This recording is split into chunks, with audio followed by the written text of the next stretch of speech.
Welcome to the G.I. Joe New News Review. I am David Allen.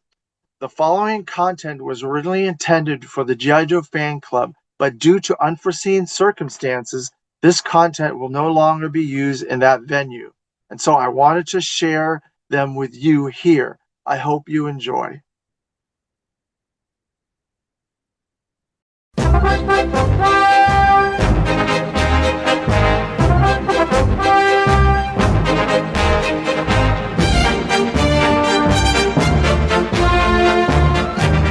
Hello, welcome to another episode of the G.I. Joe Fan Club Live. I am joined by my two co-hosts, James Kavanaugh, author of the RAHC Guide and the Rank and File Guide series, and the head honcho of the new G.I. Joe Fan Club. Yay!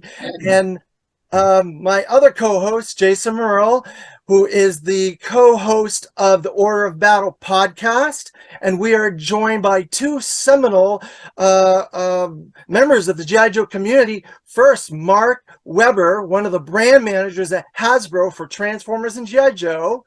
Thank you, Mark, for joining us.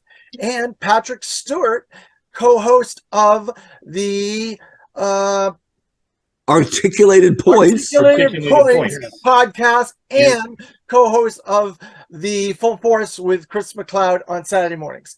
So I appreciate all of you guys joining me today on this special episode. We're going to be covering a different subject of the G.I. Joe brand from its inception to the present and future. And in this episode, we're going to be covering the heritage of the G.I. Joe name and the heritage of the G.I. Joe brand. I'm going to do a little bit of a history lesson real fast before we get into this to show you where G.I. Joe came from and where it's come to now. So first, the G.I. Joe name was used for soldiers on the front line, foot soldiers, right? Back in the 1920s, before World War I. And then it was used by Private Berger, who wrote a funnies soldier strip for Yank magazine and Ace magazine and Stars and Stripe magazine. Dave Berger went on to write that strip all the ways through to 1970 in different iterations as Private Berger got promoted and Dave Berger, who is his name, got promoted in the military and left the military and went into the private life. Then there was the Ballad of G.I. Joe, or some people like to call it the Life of G.I. Joe, the film by Burgess Meredith. That film was used for the idea, one of the ideas by Hassenfeld, and also one of the people that Stanley Weston, who used the artist mannequin, sold the rights to G.I. Joe, that version of G.I. Joe, to Hassenfeld. And the idea of the G.I. Joe movie gave him the name G.I. Joe. And then from then on, 1964, G.I. Joe was created. So that transition in 1968 through 1970 to the Adventures of G.I. Joe, and then to the Adventure Team in 1970. From 1970 to 74, it was the Adventure Team, and then 75 or so, it was Super Joe, and then after that, around 77, it was the Defenders. And of course, then we get to 1982, where most of us are familiar with G.I. Joe, A Real American Hero, 1982 to 1994. But in that time frame, Action Man was also used in 1970, went over to England, and that's where Bob Brecken gets involved in G.I. Joe. He was one of the ones that created the flocked hair and the Kung Fu grip. And then it came back in 1990 as a separate brand unto itself. And then in 1991, the Hall of Fame started, G.I. Joe Hall of Fame. In late 1994, G.I. Joe Sergeant Savage was started. and then that transitioned into G.I. Joe Extreme. Then we had a few rehashed O-ring lines in the late 90s, and then in 2001, the new sculpt era, where Daryl DePriest created the new sculpt era. And then we had Sigma 6 in 2005. And then the 25th anniversary was after that, and the 4-inch for quite a while. That ended with the 50th anniversary. And then now we have, we had a few odds and ends in there, like Creo and stuff like that. We now are in G.I. Joe Classified, and we had the 5-inch G.I. Joe Snake Eyes movie figures. So that's where we're at right now with the brand. I hope I covered most of that and may have missed a little bits and pieces. So the main question I want to ask is, what is the G.I. Joe, the heritage of the G.I. Joe brand, and what does it mean to each of us? First, I'm going to say, what does the heritage of the G.I. Joe brand mean to all of us? So I'm going to start with our special guests first. I'm going to go with Mark Weber. What does the G.I. Joe heritage of the G.I. Joe brand mean to you? Well, to me personally, like it was the first toy like I absolutely fell in love with. I was born in 73, so I was a Star Wars kid, like most kids my age, I think. But you're waiting 3 years between movies with nothing new other than maybe comic books in the middle. But the comic books were, they weren't advancing the story. They were just kind of treading water till the next movie came out. So I was a Star Wars kid, I think, like most kids my age. And then, man, walking down the aisle, seeing that 4 or 5 stripes of G.I. Joe in 1982. And I was just hooked. Like, it just grabbed me like no other. Just looking at them, at the detail, at the articulation, and then picking one up off the peg and seeing the detailed file card. So I was into the toy. It took me a little while to actually find the comic and get into the comic, because I didn't know that we had a comic shop in town. And I grew up in a small town, middle of Oregon. So you really were at the mercy of the spinner rack at the local drugstore. And sometimes another kid got the copy before you did. So I think issue 9 was my first issue of the comic. But I was into the toy first. And I still don't remember if Snake Eyes was an option on that first initial walkthrough, looking at the figures on pegs. I have a hard time believing that I would have passed on Snake Eyes, because he's just, I mean, at the time, you say he doesn't look like anybody else. He kind of looks like Vader at that point, right? Jet black, head to toe. But he's a good guy and a mystery and super cool. So I don't think I would have passed on him. I'm going to guess he wasn't an option. But of the first guy, the guys on the pegs, I grabbed Stalker. He looked so cool. I mean, by the other guys, you could tell there was some sharing going on well before we knew about parts sharing or anything like that. But most of the other guys kind of looked like generic soldiers. But man, with the beret and the camo on him, I was in it to win it with Stalker. And from that point on, I was absolutely hooked on G.I. Joe. And I think I only bought one more Star Wars figure ever, because I was a Luke fan. So when Jedi came out in 83 and Luke's a badass in all black, I'm like, okay, I'm going to get that one. But I knew that was my last one. Even if they made more movies, I knew that was my last figure, because the articulation of the Joe line and the depth of character in the file card just blew it out of the water for me. So I did a little bit of Transformers too. I really like Transformers, but they were always my B option. G.I. Joe was my absolute love, starting in 82, and it never really stopped. So that's what G.I. Joe meant for me. It was the first toy brand, but brand in general, that just grabbed my heart and went, this is your thing. Patrick, what does the G.I. Joe heritage of the brand mean to you? I know you're a historian, so you've studied a lot more than most of us in this podcast, probably. I just kind of see myself as another fan, and I'm trying to take in as much as possible, just like everybody else. So I don't know that or probably not. I mean, you've got Mark there, who's actually been inside of Hasbro doing things. So yeah, and he already said the two key things I'm sitting here trying to formulate what my answer is going to be, and he said the two key things, which were articulation and detail. And whenever I got my first GI Joe, it was I specifically remember it. It was on my birthday in November of 1982. It was a Cobra Trooper, which was just Cobra at the time, what we called him, because that's what it says in the package. But I already had figures that were articulated practically the same with Micronauts. And even some of those, I had already repaired broken O-rings prior to even getting a G.I. Joe figure. So the articulation was not new to me. And the amount of characters, Star Wars had obviously characters that I loved and were supported by a movie.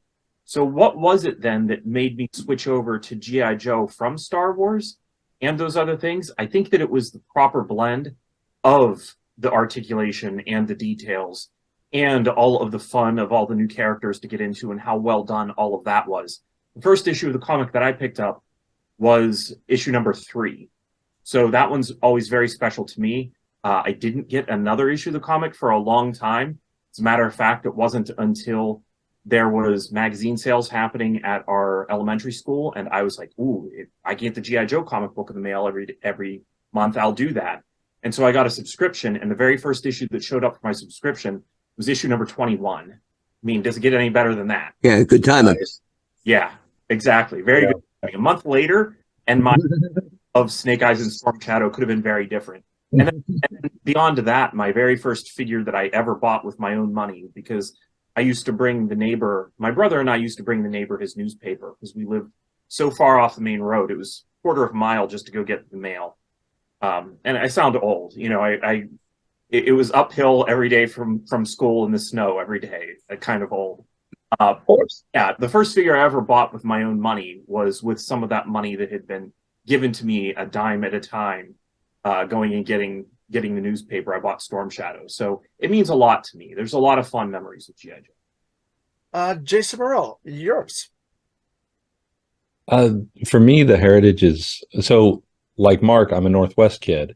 So, I'm on the south side of Seattle. We would buy our comics from, and Mark, you probably remember the name of it because I've been gone a while, so I don't, but it was like the drugstore up there, like the CVS back in the 80s. Right. For us, it was Long's Drugs. But I don't know if that's even a thing. No, it wasn't that. It was more of a, like an Eckerd's or whatever. But that's where we would get our comics. I got into the comics in the early teens or the late teens. And I've talked to this many times about having to restart in 87 when I got shipped across the country. But G.I. Joe, that was always my number one. Transformers was very much a B team for me as well. Star Wars coming in third because I loved Star Wars, but Star Wars figures didn't fit G.I. Joe vehicles. Mm-hmm. G.I. Joe figures could fly the Millennium Falcon though. So Joe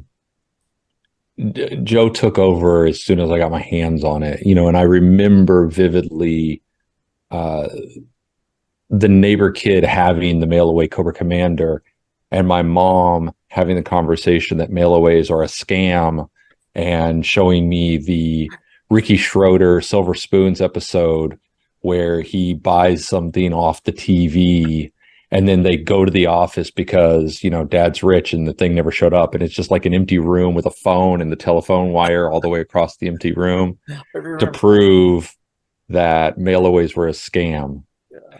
And, I remember Mark, you're an Oregon kid. So, I don't know if other people in the country had this, but rain was it's fine. You go outside and you play in the rain. So we played in the rain and the dirt and the mud with our Joes.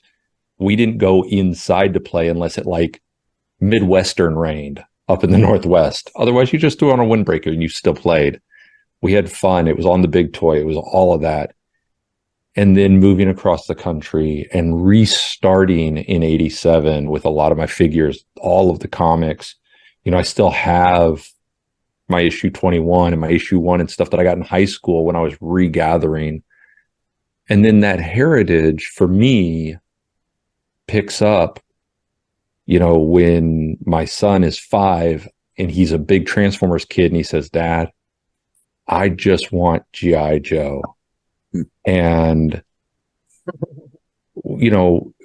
we start cleaning Joes together and playing together. And I was lucky that my local shop here in town had a sealed Zanzibar, and the front was punched clean through.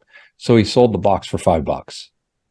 And since the whole front of the box is ripped out, I let my son open this 1987 figure. He put the vehicle together. He opened the figure. He put stickers on it at 6 years old, the same way I did. Was that 87? So when I was 12. And so the heritage for me isn't just that I lack a lot of childhood memories, but Joe sticks out strong. But it's also now I've been able to experience through his eyes him being the kid I would have hated as a kid because he has everything. And then the community. I'm not big in a lot of communities. Some people are exhausting. Some people are just downright not fun to be around. And then, every community has its good core group of people. And in Joe, that good core group of people had accepted me right away. I was the guy who bought Joes for years, knew no one. As soon as I joined the community, I was accepted right away. And then I have Full Force, What's on Joe Mind, Articulated Points to watch constantly. I have Cavs books right here. Good toilet paper. Yes, for toilet paper, just in case we have another shortage. I have it right there. But it's just been one of those things that it's always been with me, even when I knew no one else. And for whatever reason, I never grew out of it. And then finding the community was kind of like, it was kind of like jumping into that nice, cool pool on a hot summer day. And everything that I felt alone, I now have you guys and my son. And so that heritage is no longer a memory, but a day-to-day walk. James, what's your stand on the heritage of the G.I. Joe brand and what it means to you? Sure. And it's interesting to see how this conversation has devolved in the personal. When you stop and think of heritage, I was thinking my opinion of the universal, which I can give a quick both because honestly, everybody covered a lot of. It's the joy of going last or second to last. Everybody covered a lot of similar points. We're all in the same age range and everything else. I mean, Pat brought up a great point with Micronauts, which I missed. I was born in 1977. So then Micronauts didn't really come to me in hindsight. But that's a great catalyst gateway between that and the obvious Star Wars, which Mark stated, which technically I kind of didn't start with G.I. Joe. G.I. Joe, from my perspective at that point in time, was the long-standing toy line. Star Wars, without its movies and its droids and its Ewoks, it did kind of take a dip, or they at least pulled it back. To not, recognize that there's Star Wars saturation. Let's let it rest for 5, 8, some odd years, and then bring it back in the 90s, which they did. And now we all know where Star Wars is at in 2023, and G.I. Joe's at 2023 for that matter. But yeah, no, absolutely. I mean, G.I. Joe, the file cards, the cartoon on the show, that constant, I don't want to say bombardment, but it permeated us as 80s kids. When you're born in 1977, that put me at 5 years of age. At 1982, I think that's the youngest you can be to really gravitate to the inception, the inaugural year of G.I. Joe in 1982. If I was 4 at that point, I wouldn't know what I was playing with 6. I would have had a year of Star Wars and He-Man under my belt to then transition. But as far as the heritage of G.I. Joe, I mean, when you stop and think, I mean, much like you said, it's the original action figure. They coined the term. But prior to that, they did have, and boys had figurines, and they had little this, that, and the other, humanoid like figures, for lack of a better term. They didn't have an action figure, and that was that was more of a doll sort of thing. And actually, what was it? Levine said, "Use the D word in Hasbro, you're getting the boot." So I thought that was funny when he said it, but they kind of merged and brought that two together into the world of war, for that matter. I mean, we just had two world wars, 20th, early 1900s and 20th century. You're transitioning out of the barbarism. I mean, sure, there's still war, but it's a different type of war that's going on in this day and age, and there's a different type of philosophy as a whole. But and as far as that goes, I mean, G.I. Joe just kind of not capitalized, but parallel those sentiments. They just, we just championed the World War II, Korean War, which some say is forgotten, but it was there. Vietnam, obviously, there was an anti-war sentiment, hence the adventure team. But we went back into the Cold War with the 80s, and that's, why a real American hero was on the packaging for that very sentiment. So G.I. Joe was smart, in my opinion, to intertwine itself with the heritage of the United States. 1776, the 200-year anniversary, that was a big to-do in the late 70s, which I have to believe that it still kind of resonated in some degree into the 80s and beyond, or, dwindled in that area in terms of real American hero. But even still, I mean, you can sit there, you can say you're an action figure collector, you can say you're a Star Wars collector, or this, that, but you can say you're a G.I. Joe collector to people, and it does bring a unique understanding or a unique conveyance to people. And it's kind of interesting to see how they take on that versus just, I don't want to say a more mundane notion of action figure collecting, or what I love all the major properties, Star Wars, Marvel, and all that. But when you throw something out there, it's a little more ubiquitous, or it's a little more plain spoken. Well, who isn't a Star Wars fan, or who isn't a Marvel fan? What G.I. Joe really helps you stick out and say, yeah, I'm a G.I. Joe fan. And I think it does say something about you as a person. And certainly the community, as Jason and anybody else brought up, as far as a person, it did gravitate people together. And G.I. Joe, for some of its lower tiered, more niche, I guess, for lack of a better term, collecting sense, there's not a lot of G.I. Joe collectors. It's a very powerful base. I mean, look at the G.I. Joe convention that happened for 20, 30 years. It still happens, and it's, more regional forms. You don't have that with other properties. I was speaking to somebody who worked for the club once upon a time, and a major movie property approached them. They wanted to try and start what G.I. Joe and the Transformers have, for that matter. And the guy's like, no, you just don't have that underbelly of, you think you do, but you don't. Like, your movies are more popular than the G.I. Joe movies will ever be. But beyond that, you don't have that sense of community and collectability and longevity and heritage that G.I. Joe has. I think that's important for us to. So yeah, you've all made fantastic points from your different perspectives. It's obviously obvious that G.I. Joe has meant something important to all of you. The term G.I. Joe it was used as the first fighting man, the first action figure that we've ever seen, boy action figure. Daryl Kurt Busigan is always famous for saying that it means freedom, equality, and teamwork is what the real American hero is always built on.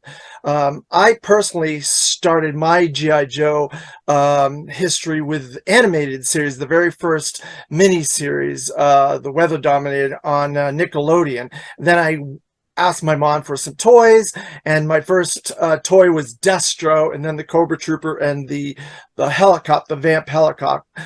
copter. And then issue 20 was my first G.I. Joe comic, and I still have my original comic. I've read that comic probably thousands of times. It is beat to hell. It's gone through, and I have every one of my original comics from the very beginning, the 80s, and I've had to replace a couple of the issues because they're really trashed. I have the original versions, but I had to upgrade them for better quality and stuff like that. G.I. Joe is one of those things for me because of my family situation. My twin brother and I were both into G.I. Joe, and we're very in love with Tomax and Saymak because of the twin aspect of them. And our father is several generations older than us, so he was never really around. He was working. He was always doing what fathers had to do, but he wasn't with me and my twin brother, my little brother, who's 2 years younger than us. He was 2 generations ahead of us. So typically a dad is maybe a generation or a generation and a half. He plays ball with you outside and catch and this and that. My dad didn't do any of those things. So we were left to our own devices. So whatever was on TV, whatever toys we could get was our childhood. We went out and did stuff, like you said, Jason, out in the wilderness, out in the rain, whatever, because I lived in New Hampshire when I was a G.I. Joe fan, and there was all kinds of adventures to be had in New Hampshire and stuff like that. So that's my background with G.I. Joe. It came from a necessity of not being with my dad and having kind of a lonely childhood other than my twin brother and we would do stuff together. But the meaning of G.I. Joe has changed over the decades. It started in the early 20s with World War I, the name of the foot soldiers out there, and it's kind of changed to a real American hero, the freedom and stuff like that. And Ronald Reagan had even quoted G.I. Joe in one of his speeches as well about the freedom of it and how what it means and stuff for Americans and stuff like that. Today, military has changed from World War II till today. G.I. Joe had to transition from adventure, the original fighting man, I believe it was called, the mobile fighting man, America's mobile fighting man, to the adventures. And that was because of the Vietnam War. And that war really hit this country very hard. And so they had to transition to the adventure team to get away from war.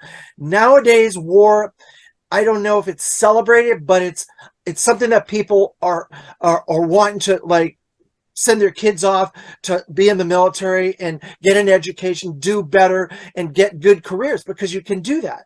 So the term G.I. Joe, based off of that, has changed for different generations. What's your take on that? Do you think I'm correct, or you think I'm blowing smoke, Mark? Well, I think war in general is probably at its lowest popularity point right now, but I still think America has a deep respect for the currently enlisted and the veteran soldiers. And but for me, when I was inside Hasbro, there were a lot of people who didn't like G.I. Joe because it was, quote, a war toy. And when I could get an ear, my pitch was, it has been a war toy, but it's not always a war toy. If you know your history about it, G.I. Joe has been a lot of different things over the years. But the pitch I always tried to make was G.I. Joe's not necessarily about war, but it is always about courage. And that was what I pushed that forever. And so I said, if you're anti-war, you know what, I get it and I respect your opinion, but I haven't met anybody who's anti-courage or would at least admit to being anti-courage.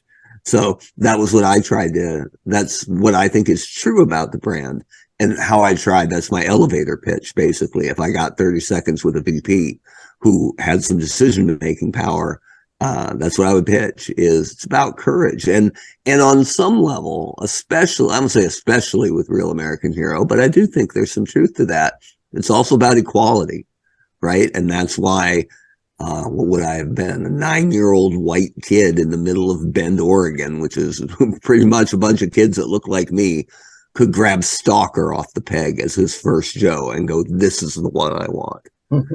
So between the ethnicities, which are actually better spelled out in the comics, right? Like if you were looking at Zap, the figure, I don't necessarily know that he screams Hispanic at all. But if you read the file card, Melendez is, pretty ethnic name, and in the comic, it was clearer where the kind of community he came from, and there was a lot of that early on in GI Joe, and that Scarlet was maybe a little bit on the cartoon, but never in the comics treated as anything less than any of the other soldiers, and in truth, often treated or viewed as better, more effective, more efficient, more deadly. So I always liked that level playing field that G.I. Joe gave. And it's something that's true in toys, and it's true for me in entertainment and just about anything else. I love a good ensemble cast. I love it when they put together my Aliens, my favorite movie. They introduce you to 13 Marines at once, and you pick your favorites and then hope they survive. And spoiler, most of them don't. But I like that kind of thing instead of, for me, like the Harry Potter movies, where they're like, this movie is about this guy. And some other people will get a little bit of screen time, but this is your hero. I've always thought that was weaker storytelling. I like a fully fleshed out cast where you can pick your favorites and then root for them or be worried for them or that kind of thing. And I thought G.I. Joe delivered on, especially Real American Hero. I thought delivered on that like crazy. Patrick, what do you think of the brand over the decades?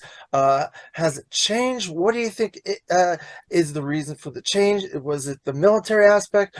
Do you think the fans of today are the same, view it the same way? Well, I think G.I. Joe has always been changing with the times, sometimes more effectively than other times. People look at the toy line back, look a lot at G.I. Joe Extreme and point at that as the failure of G.I. Joe. But I would point at the cartoon and say that if you rewatch Extreme, it was actually pretty good. And then they look at also Sigma 6 and point that out as a failure. But Sigma 6 lasted like 3 years as a toy line, which is a huge success of a toy line. I think that it's very unfair to measure all of the eras of G.I. Joe against the 3 3/4 inch era, which is just unparalleled. There have been plenty of successes, and it's been able to adapt over the years and reinvent itself. I do get a little bit concerned in the current year. I always say that there's a difference between a new toy and the original, because the new one can always be replaced with a newer one, but the original will always be the original. And I think right now, the way that the 6-inch stuff is coming out, I'm hoping to see more things like the Arctic Bat, where they are creating some new stuff for the toy line. I do think that we need to kind of get those original designs in there so that they scratch that itch and the other ones feel like they blend in with what is familiar. But one of the ways that I think that G.I. Joe needs to stay relevant is by always having some element that reflects the current times. And G.I. Joe Extreme was trying to do that at the time. I don't necessarily think it has to be military entirely all the time, which for anything probably puts Mask in a weird place as a Hasbro property, because they're both kind of the good guys battling the snake-themed bad guy. And I think that for me, whenever I really think of G.I. Joe, Mask helps me delineate what G.I. Joe is, and it's always grounded in military, but other things as well, like Adventure Team stuff. I could definitely use some 6-inch Adventure Team figures right now. I think that'd be really cool. I loved what the club did with the Adventure Team. The only thing I would say is that I could have used a little bit more of those 6-inch characters represented in 4-inch before they were done. That's probably my only complaint about that. So yeah, I think that I think G.I. Joe reinvents itself. Mask to me is spies, rooted in spies, and G.I. Joe is rooted in military. So I see them as two very different brands, but I do see the crossover because both of them cross over in the theme of adventure. Jason, your take on this subject?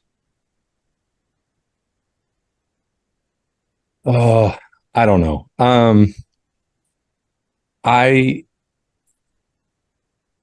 We have action figure because someone was scared of the word doll. So all action figure collectors come from G.I. Joe, but we're playing with dolls. And to say otherwise is to deny truth.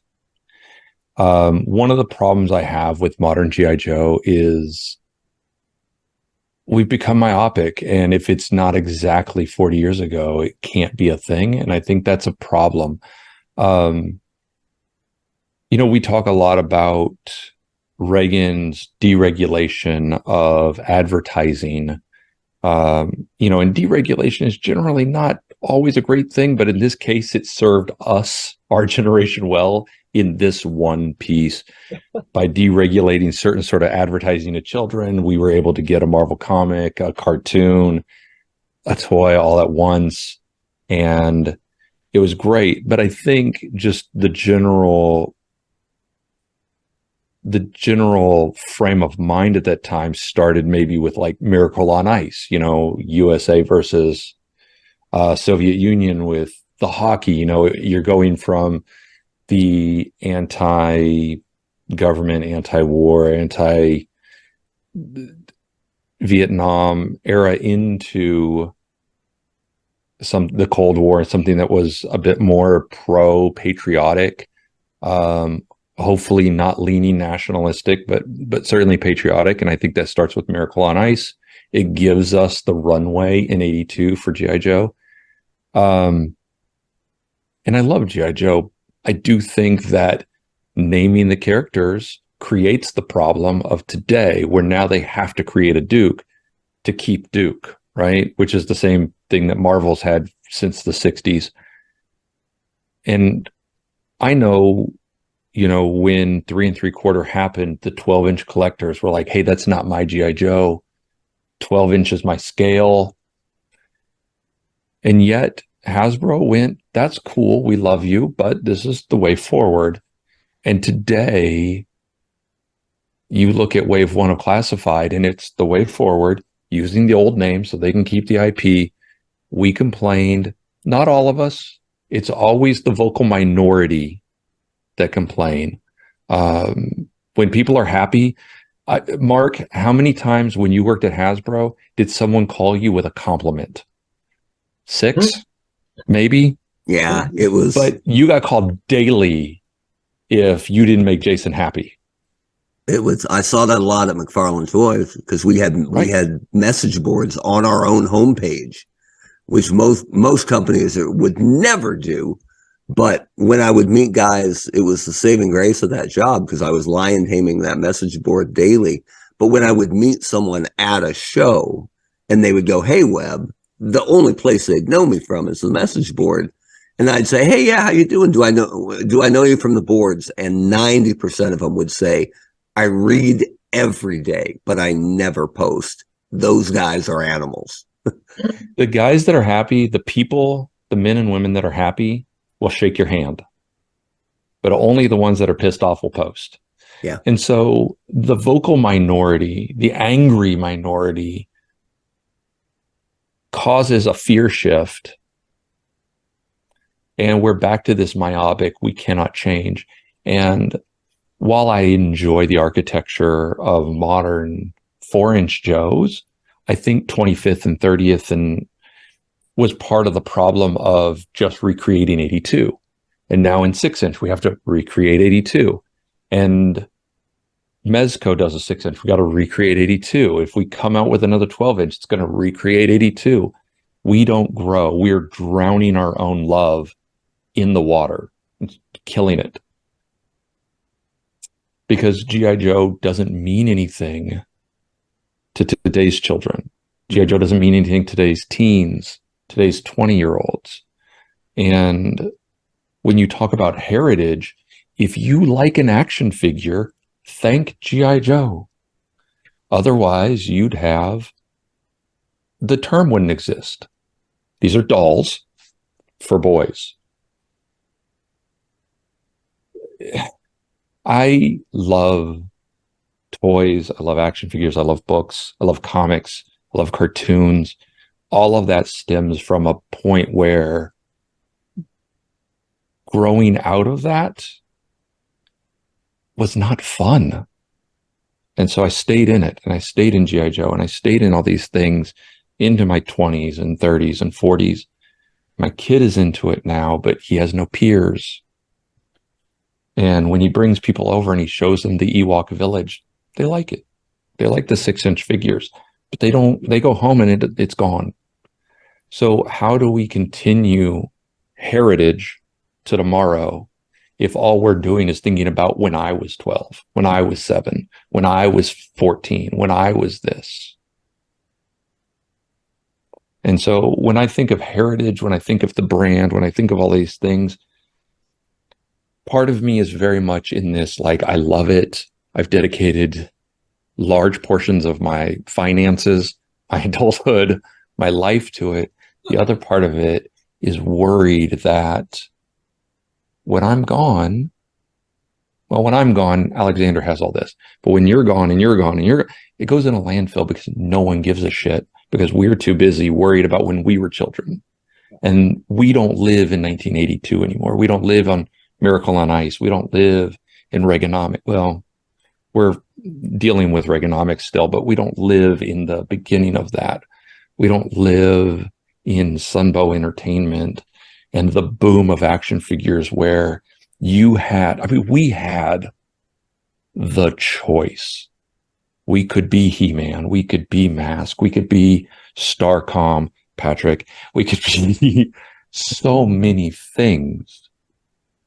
And if G.I. Joe has risen the cream of that crop, if that is our gold standard, we're not creating that for tomorrow. And I know that's a real downer. Unless you're a Pokemon collector.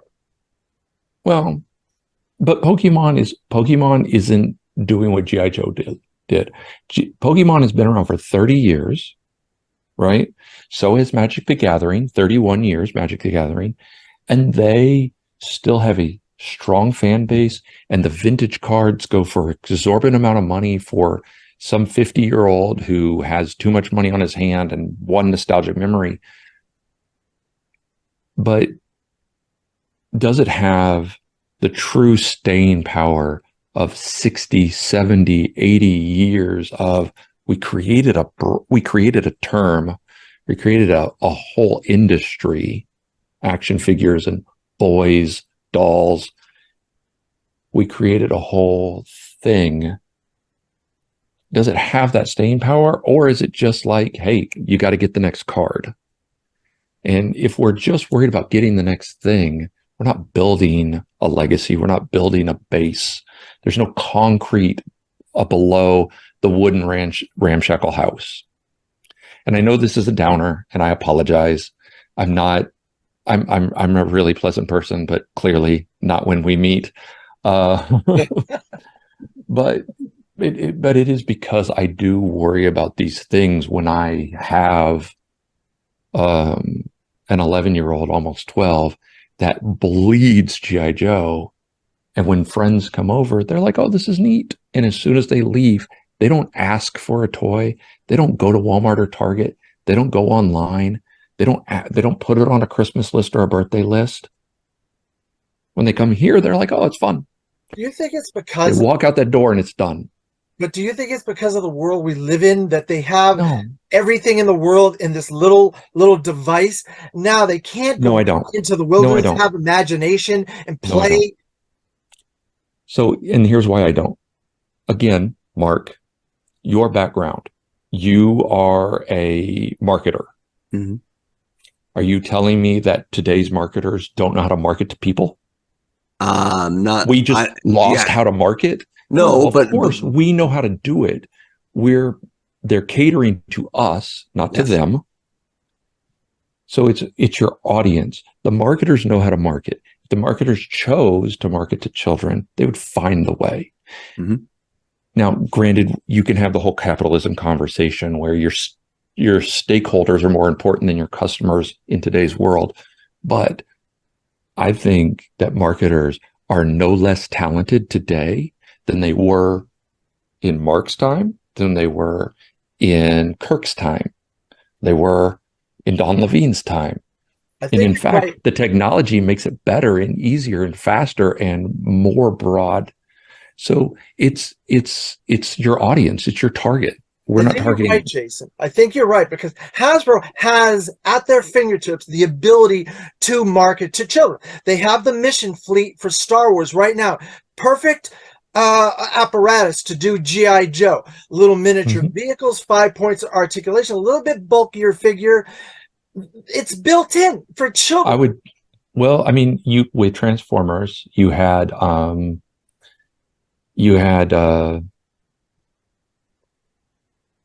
crap, I've already forgotten it and I love it.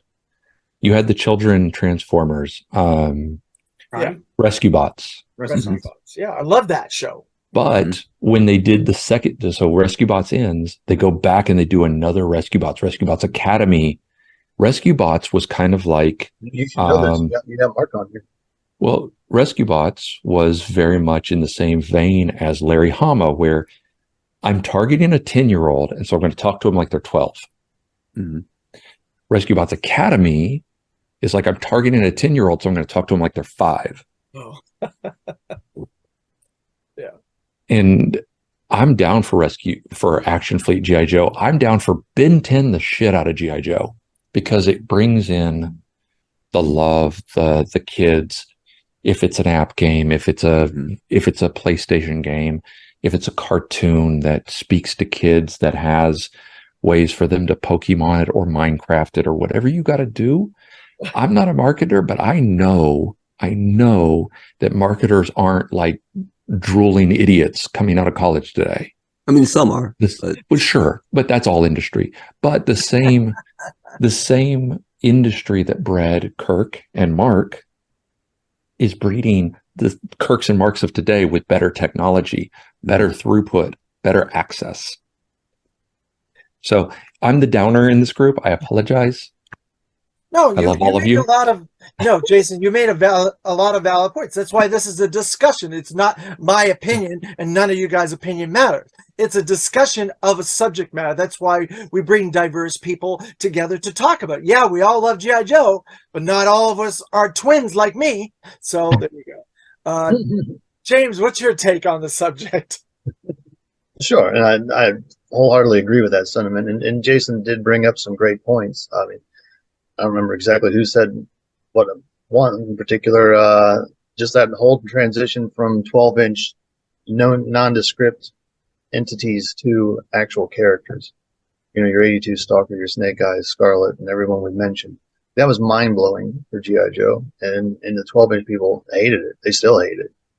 Because they believe they're There was characters in the adventure team. We had the Commander. We had Bullet Man, Power Man, Joe Colton, G.I. Jane. We had all that. It's still there, but then to them, and I found this fascinating when they said it, kind of mind-blowing, that each, if you look at them, no two are produced exactly alike just due to manufacturing errors, especially at the time. It wasn't exactly dialed in. So one might have an eye over here, just a hair. One might have an eyebrow up in the air. Because they didn't, I mean, arguably a sense of how, you know, the lack of media that we have that guides our perspective, that they had nothing but their imaginations. So just that little eye raise was saying this guy's a little more suspicious, or the grin is a little off, so he's a little more snarky than the others. And they just created their 13 OG 13 out of the same guy. You know, everybody in the neighborhood might have had the same guy, but they all had a different character. They all had a different perspective. Which is an interesting insight. But yeah, just that's arguably like the go-to standard for how G.I. Joe had to pivot between the old and the new. Not just even looking at size and scale and that hard plastic and molded clothes and versus the cloth, which were a lot of economic, you know, concerns. And Star Wars, of course, certainly, you know, shifted how we perceived boys' toys in many ways and shape or form. But then Jason also inadvertently did bring up the point that I was thinking.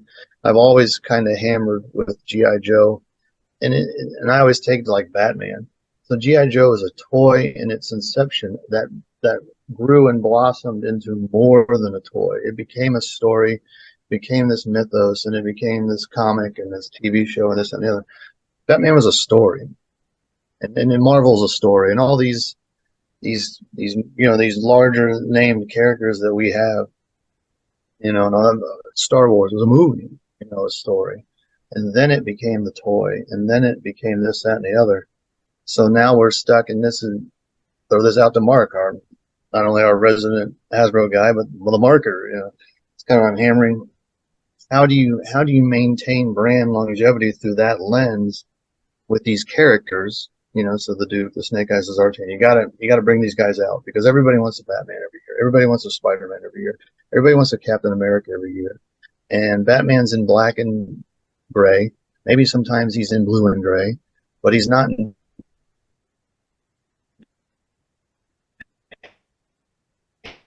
He's not in different colors. You're breaking With up colorful there, polka James. dots. He's not. You can successfully. Oh, am I? Now you're back. All right. You can successfully. All right. It's amazing what a half an inch shift of the laptop will do. This G.I. Joe HQ bunker, Fan Club HQ bunker. But that's really what it is. So that's kind of chicken and the egg. Where do you go from here? Do you move the brand forward by doubling down on these characters that now have 40 years of brand awareness and that everybody recognizes and loves, or do you do what they did to the 60s Joe in 82, and that's flip the script? Was it completely nonsensical to the other? No. I mean, there was still the brown-haired bearded guy, the blonde-haired bearded guy, and the black-haired bearded guy. They derived from 12-inch looking faces, Adventure Team looking faces, but for all intents and purposes, they shut it down and they created something new. Like the same way they tried with Extreme. That's example. I don't know. That's where we've been. That's where we've been since Joe versus Cobra, really. Late 90s and 80s, like chicken and the egg. Do you double down with Duke, Snake Eyes, and Scarlet, or do you wipe them and start something new? Maybe I like the example I always use. Like maybe they're driving around in a circus one day, and then they're driving around a circus. That's their thing, and then they become mystery adventurers. I don't know, looking for a gem of some sort. Could be anything. That's a good point you bring up, James. The fact that this brand as a whole is around the globe. It is in so many countries. I can't tell you exactly how many countries, but I know of at least 7 to 10 different countries: Brazil, England, Japan, all these different places that have distinct version. The fun schools in the Middle East, India, I guess, as well. All distinct variations of this brand. They took G.I. Joe and they reinterpreted it for that audience, their people, what they feel, what it meant to them. And I agree with you on that, though, that the G.I. Joe, the character is more of has more human aspects, being different ethnicities, being different genders, being different religious and different types of people, fleshes that theme out and makes it more worldly, makes it so anybody can relate to this. And it's not just one character that just changes his clothes. You're right. It's out there, outside your front door, is a possibility that that's a G.I. Joe person. And I'm sure we all know people that were in the military that served and things like that.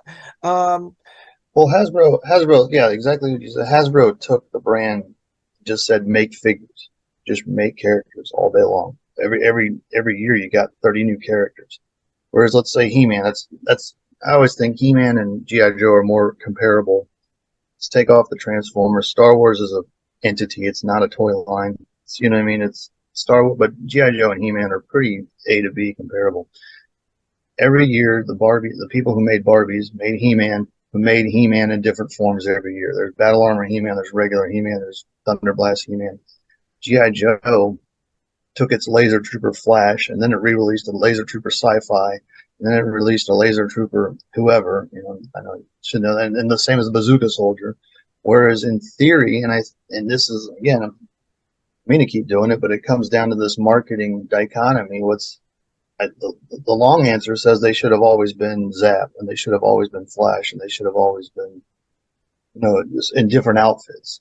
That's what the Power Rangers methodology and this Luke, Han, Leia, Chewbacca, repetitive outfits, Padme tells us. But at the same time, here we are trying to promote G.I. Joe for what as in its current state, which is 500 some odd members of the but it just happened. Mission Special Force. It happened a matter of accident, because Kurt has already said this many times in panels that it was not a figure line. It was supposed to be a vehicle line. So the fact that this happened was by accident. They never intended that to be the focus of G.I. Joe at the time. Yeah, they had to have people, those 13 guys were going to be riding all these vehicles, but then it became prohibitive as it went along. Even though they did do a flag, I'm going to put that in there. They did do a flag. They did a few other large things, but it was meant to be a vehicle line and not a figure line. But that's not saying that they didn't recognize the forest from the trees around year 1, year 2, and say, "Oh, this is because the figure was a vehicle line." But no, this is now. So let's say in '84 plus, it was a figure-based driven line. Yeah, it probably was. To sit there and say in '94 they were still clinging to this whole vehicle thing, it's a coming. I'm just going by what Kurt has said. Kurt has died on that hill many times. You're 100% correct that it was originally supposed to be a vehicle line. Yeah. Everything we've done, every project we've done is probably not how we intended it to at step one. It's right. Maybe Pat or Mark could speak to the numbers more than I can. I'm not someone that follows the numbers, but maybe Mark or maybe Pat, you can speak to the numbers of the children buying millions of figures every year. The thing was a gangbuster for a decade or more, I believe. I mean, it was a monster. Yeah, I don't have any specific knowledge of what they sold figures versus vehicles. But I think it's pretty clear that they knew figures were important because they included special figures with the higher priced vehicles. So that was something else that was a big departure from Star Wars was, you get an X-Wing. You get what? You get an X-Wing. And then you can go buy Luke the pilot, right? But G.I. Joe saw that differently, at least with the higher price stuff. And then I know they found significant success with the lower priced vehicle with figure, the Serpentors and the Zanzibars and that kind of thing. That $6.99, $7.99 price point was a huge hit for them. So if they meant it to be a vehicle only line, I think they realized pretty quickly that the figure was an integral component, at least to the larger scale vehicles. Zartan's numbers blow everything away in '84. He's got the 84 had insane numbers. Do you have any numbers or know anything about? Not off the top of my head. James has it right. Kirk Bazigian has released some of the numbers before, and when you look at them, Zartan is just way out ahead of everything else, and G.I. Joe was doing huge numbers. I think I wanted to bring up, though, like almost to have an apples to apples comparison. Like we keep talking about whether or not how much you should reinvent the brand, and how do you have the brand have great longevity. There's a very nice comparison that's just sitting right here for us, and that's Spider-Man. Spider-Man came out in 1962. That was only 2 years before the G.I. Joe brand, so it's kind of a fair comparison. And I think that if you look at who is a household name right now, if you said Spider-Man in every household name, or in every household in the world, and G.I. Joe in every household in the world, which one is going to be more recognized right now? I think it's Spider-Man. And there are a lot of reasons for that. But at the same time, the other comparison that I often make to Spider-Man is thinking back to that time in 1982, whenever we were first introduced to the character of Snake Eyes, and Spider-Man was someone who I already knew. He was already out there, and he felt like he was just a permanent part of our culture already. But he was only 20 years old. Snake Eyes is now 40 years old, right?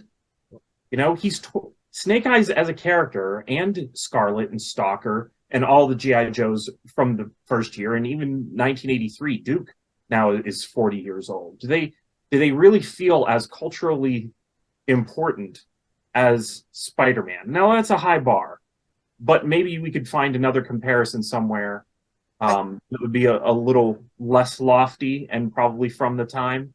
I think though, because I think Spider-Man had a mask, anybody could be under that mask. So any Right. child could be Spider-Man. There's a lot of reasons why a lot of things that we could compare, and the reasons why Spider-Man has been successful. Largely, it was a story right from the start. That's always my point. Waited until 1982 to become a story. So there isn't quite a perfect comparison there. But I do think that when you look at Spider-Man, they've tried a lot of different things. He changed to having the black outfit, which was entirely different at the time. They've done Spider-Man 2099 and Miles Morales. There's been a lot of different Spider-Man. Spider-Kid is coming out this week. But they've never let go of the original Spider-Man at the same time. Like that original look for Spider-Man from Amazing Fantasy 15, if you show it to a kid now, they go, that's Spider-Man. Is that true of Optimus Prime so much? Some kids may be looking at the Michael Bay Optimus Prime thinking that's the definitive one. So, what about Snake Eyes? Are kids going to identify Snake Eyes if you show it to them? How does Hasbro get G.I. Joe and those G.I. Joe characters, or at least the core characters, to a point where they are household names? Storyline. Go ahead, James. Probably the story and the Story.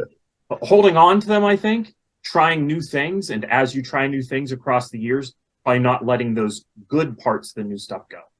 That's my 2 cents. Or you said I said Batman, but yeah, Pat's right. I threw out Spider-Man, but yes, Spider-Man is probably it is the more relevant name. And not only is he bigger and better, but yes, you can the age, the years thing. That was a very astute. X-Men might also be a good comparison since it's an ensemble and G.I. Joe is an ensemble. Which one? X-Men. Oh, yeah, X-Men would be good. And X-Men has the same thing where the original 5 are still relevant today, but they have expanded that team almost as big as G.I. Joe. They have tried weird things where they've killed off their people, brought them back from the past, etc.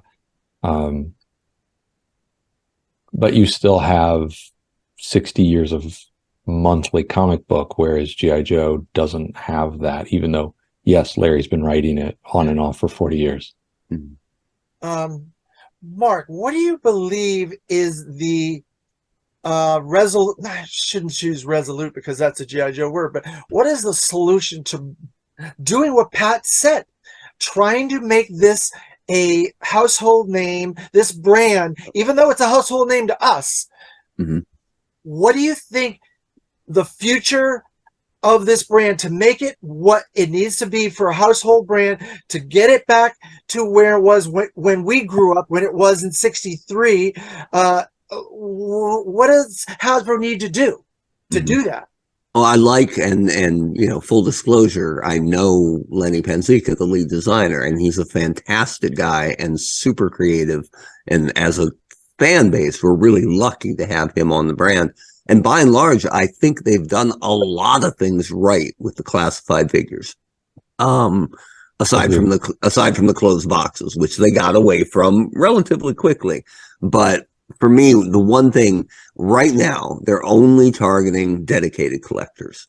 And those guys, as vociferous as we can be, or at least the upset ones can be, we're pretty easy to please, right? So, but the thing they've missed completely about trying to replicate the 1982 feel, or more accurately, the 83 feel, is we used to get, and Jason said it, 25 new characters a year.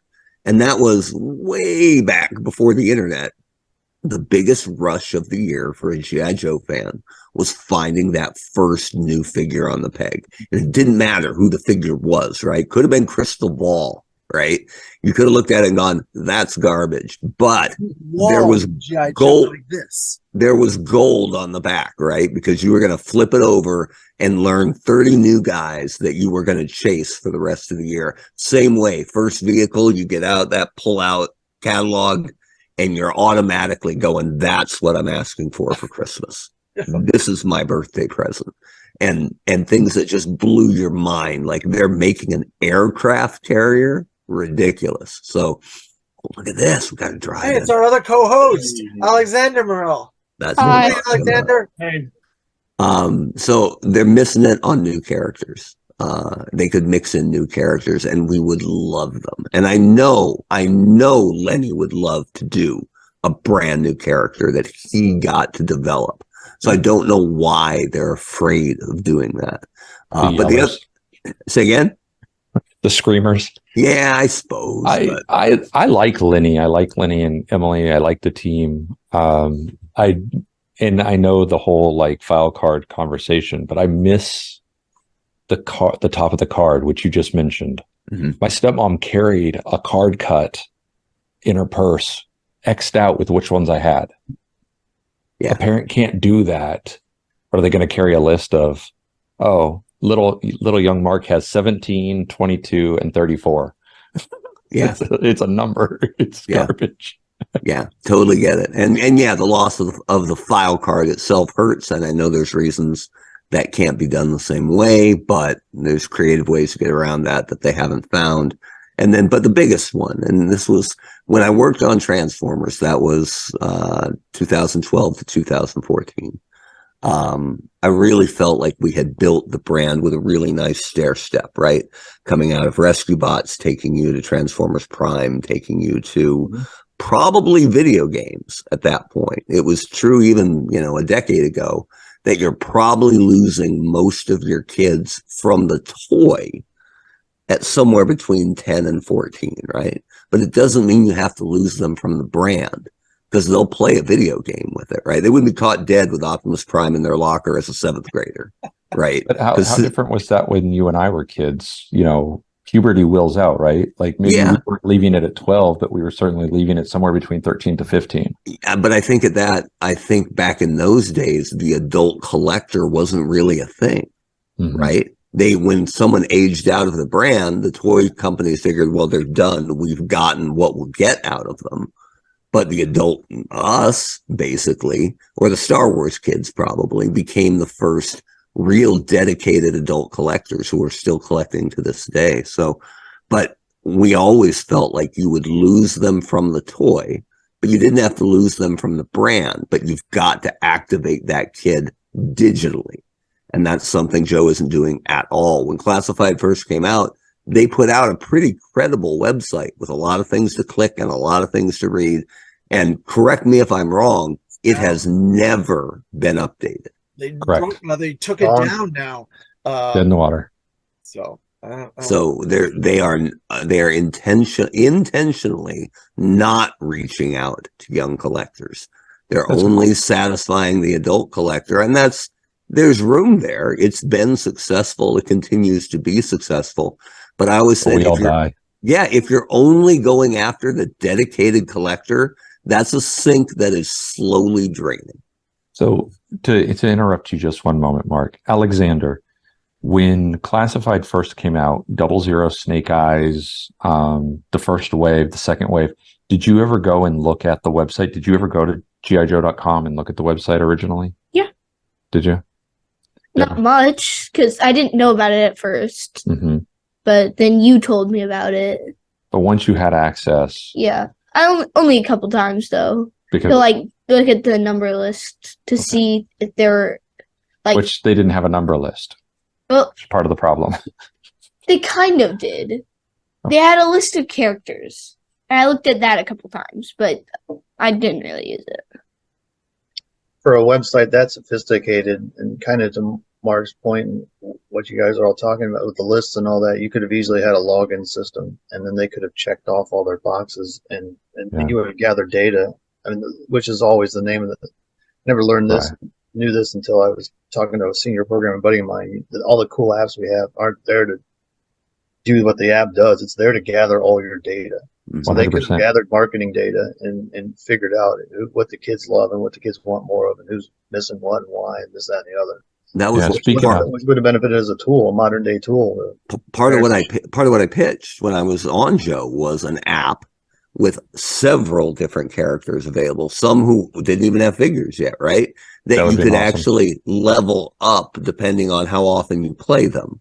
Oh. And all of that data gets recorded. So what character's really going to resonate? I can tell you who's going to resonate. Who's getting played on that app, right? Yeah. So I just shake my head a little bit, and I sound like the old man in the sea, but it's you're right. not that hard. So, Alexander, how often do you go to Yojo or 3D Joe's? I know you probably not as much now that you know everything, but Not really often because for I a just know while, everything. sure. But for a while, you were living on those sites, Yeah. right? Well, not 3D Joe's because I didn't really know about it. Sure. But Yojo, yeah. You make all of you make interesting point, and the mind, the organized mind, especially inquisitive. I won't say smart. I'll just say curious children at a certain age are wanting to organize, wanting to keep things in their places and stuff like that. I was like that when I was a kid. I don't know if all of you guys are like that. And I think that is an excellent point, Mark. I never would have thought of that until you expressed it in that way. Yeah, that's what we want. We're collecting Pokemon cards. We're collecting baseball cards. We're collecting this. We have that collecting organizational type mindset. Most people do. And children are a lot smarter than I was when I was a child. That's for sure. I know that as a fact. So yeah, I think that's actually a very good philosophy that Hasbro should be adopting. Quick other point of interest in that realm. Let's take it out of the little niche. And Mark, you've told a handful of stories where you had all these ingenuine, out of the box thoughts and tried to implement them, and they've shut you down. It's a real shame. But let's take these basic concepts and apply them to Star Wars and Marvel, and they're big fish. It's programming. You can whittle it down and then apply it to every. Once you do it for one brand, you can apply it to every freaking brand you own. Mm-hmm. And all you do is get some, data entry guy. Even that's easy to do now. Swap the spreadsheets.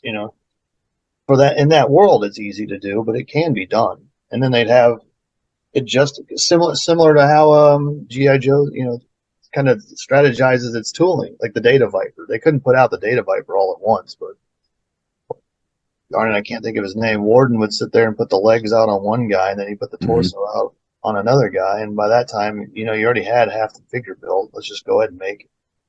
That's what you can do with a lot of these projects in a macro.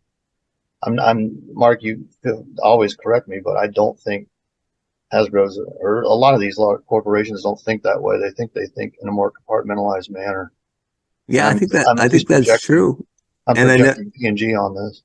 And I never understood why they were. It was funny, for a long time they were fiercely protective of the Joe brand. They didn't license it toy-wise to anyone, and yet they wouldn't put any money behind it to actually activate it. And now that worm has pretty much turned. Like I still can't fathom that they're letting other companies make G.I. Joe articulated figures. But yeah, they're totally cool with that right now. Several companies are doing it. So I don't know. I struggle to understand what the overall goal is for G.I. Joe. I'm not sure they know. So that kind of brings me to my last question to wrap this up. What do we believe, or do we believe the future for this brand, the heritage of this brand, is a positive one? Or do you think we're in the last generation of the real American hero, and then we're probably going to be done? Patrick? I think that the longevity for so many things, James brought up Batman. Longevity for so many things has been boosted by the fans from whenever they were a kid. Like Frank Miller, huge fan of Batman as a kid, and then look at what he added to the brand that everybody, then it got a huge boost in itself. And even now, you have people who were fans of the animated series of Batman as a kid, that get to work on it and just want to contribute to Batman and make Batman even bigger. And that's where G.I. Joe needs to make sure that it's careful to kind of sow some sort of love for the brand within the kids of today, because we're obviously out there still pushing for G.I. Joe because we loved it as kids. But, you know, there is some danger in I don't think it's ever going to go completely away in my lifetime anyway. But, you know, 100 years from now, G.I. Joe, I don't know. I hope so. Thanks. Jason, what's your take on the future? I think I've been the I think I've been the wet blanket enough tonight. And Patrick, you know, it kind of just said it for me. Will it be here in our lifetime? Of course, because we're going to carry it with us until the grave. You know, I may never buy another 3 3/4 figure or another 4-inch figure from today forward because I have my collection. I might not, but I'll carry G.I. Joe with me. I'll buy the new thing. I'll buy the new comic. I'll buy the new young adult novel, the new T-shirt. I will put out more podcasts. I will be friends with people that have YouTube and podcast shows. Correct. You know, and I know that, you know, Alexander has been into this long enough where he's going to have adult memories. We will see what puberty does. So he will go into old age knowing what G.I. Joe is and loving it. But without peers, you know, what will that be like as an adult? Is he going to be at a convention of 5 people once we're all gone?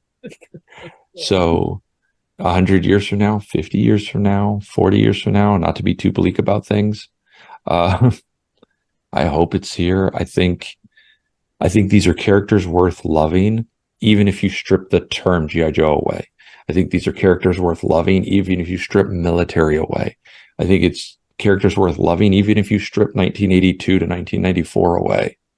I think these are characters worth loving, not because I love them, but because all of us have carried them for 60 years in 12 variations, multiple formats, and the comics, the cartoons, and everything else.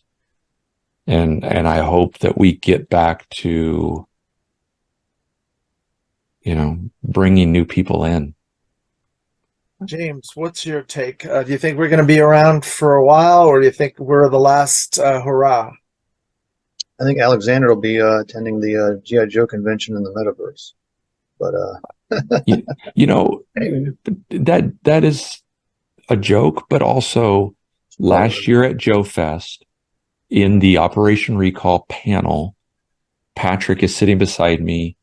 I think you and Paige were sitting beside me, and one of you made the joke of, when we're all gone, Alexander is going to be the sole proprietor and owner of Joe Declassified and all of the prototypes and everything else. And that's, I hope not. I want other good people. haul though. Good haul though. Good haul. Just needs to start building the storage facility now. yeah, there you go. Dig the pit part 4 for your house, Nashville, Tennessee. Well, I want to thank all of you guys for joining me for this discussion tonight, because there's a lot that we had to unpack with this particular subject. The heritage of the brand has been around from 64 till now. The term G.I. Joe has been around since the 20s. So we're over 100 years old for the term G.I. Joe. I think if you talk to anybody, I think everybody, depends on who they are, probably going to know what G.I. Joe is as a term. Maybe they may not know Snake Eyes or Duke or this. I think we're still going to be all right with that for a while more. Maybe I'm in the minority. I don't know. But the brand, I think, unless we can get new blood into the brand, whether it be a feature film that actually is good or some new animation content. The comics going to be around for a little bit longer. We know that with Skybound. Larry Hama is working on that right now. The brand, we know we get enough figures for the next couple years. They've announced probably about 30 figures for the next year or two. So at least I think we're going to make it to a Real American Hero 50th anniversary, which is in probably 2033. 33. So at the very least, I think we'll make it there. But well, just to not end on a sour note from me, you brought up Lenny, and Mark, you brought up Lenny. I think the one thing we have to always stay conscious of is that from Kirk and Ron to D'Aliva to Mark here to Daryl the Priest to Lenny now, G.I. Joe, no matter how sorry for the term, Mark, redheaded stepchild. I know, right? The blatant racism. No matter how back burner G.I. Joe is at Hasbro as a whole, the creative team on Hasbro has always been top notch. We can all agree to that and give it an applaud for that one, because I agree with you 100%. So I believe that we're going to be all right for the next 7 years or so, at the very least, the immediate future. Beyond that, I don't know, and I'm shedding a tear for that future because I just don't know. So, like I said before, I want to thank all of you for joining me in this discussion. And it's a discussion that we're going to need to continue to have, not just here, but amongst the community at conventions and so on, and on all of your podcasts and stuff like that. Keep this discussion going. And maybe Hasbro will listen to us. I don't know. But thank you again. And we will talk to you next time. If you want to suggest new topics for the future of the G.I. Joe Fan Club Live, I suggest you do so below. I want to thank Jason Packard for being our editor on these episodes. And I want to thank my two co-hosts, James Kavanaugh Jr., Jason Merle, and our two special guests for this episode, Mark Weber and Patrick Stewart. You bet. Thanks, guys. Thank you. Check out the website for their contact, for their information to find their projects and anything else that Mark are working on. Yeah, thank you.